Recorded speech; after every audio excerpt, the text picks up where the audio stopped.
Tras explicar qué es una resistencia y para qué sirve, tenemos que hablar de los distintos tipos de conexiones de resistencia. Encontramos que existen tres tipos de conexiones: en serie, paralelo y mixta. Decimos que dos o más resistencias están conectadas en serie cuando cada una de ellas se sitúa a continuación de la anterior a lo largo del hilo conductor, como puede ser un cable. A continuación podemos ver un ejemplo de tres resistencias conectadas en serie. Estas resistencias se nombran como R1, R2 y R3. Podemos ver que la combinación en serie de estas resistencias da lugar a una resistencia equivalente que hemos nombrado como REQ. Podemos calcular el valor óhmico o el valor de resistencia de la resistencia equivalente o resistencia total como la suma de las resistencias iniciales R1, R2 y R3. Decimos que dos o más resistencias están conectadas en paralelo cuando un extremo de las resistencias está conectado mediante un cable de la misma manera que lo está el otro extremo. Como podemos ver en el siguiente ejemplo, las resistencias R1 y R2 están conectadas en paralelo, porque el terminal o el extremo de la izquierda de cada una de estas resistencias están conectadas entre sí de la misma manera que lo está el otro. Como ocurría con la conexión en serie, podemos combinar las dos resistencias conectadas en paralelo para obtener una resistencia equivalente, REQ, o también llamada resistencia total.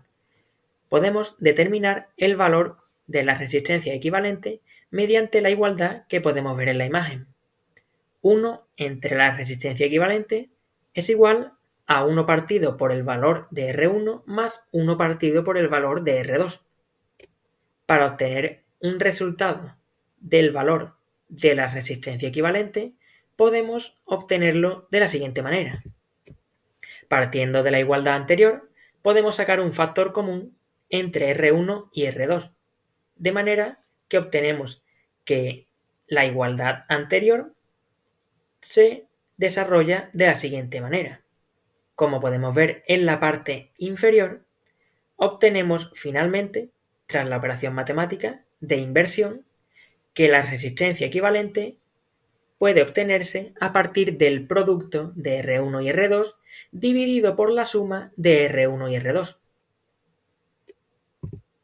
Por último, la conexión mixta presenta tanto conexiones en serie como en paralelo, es decir, es una combinación de las dos conexiones vistas anteriormente, como puede verse en el ejemplo que se muestra a continuación.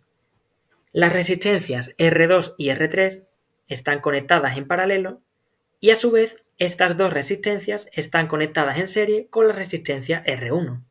De la misma manera, podemos obtener una resistencia equivalente o resistencia total a partir de las resistencias anteriores.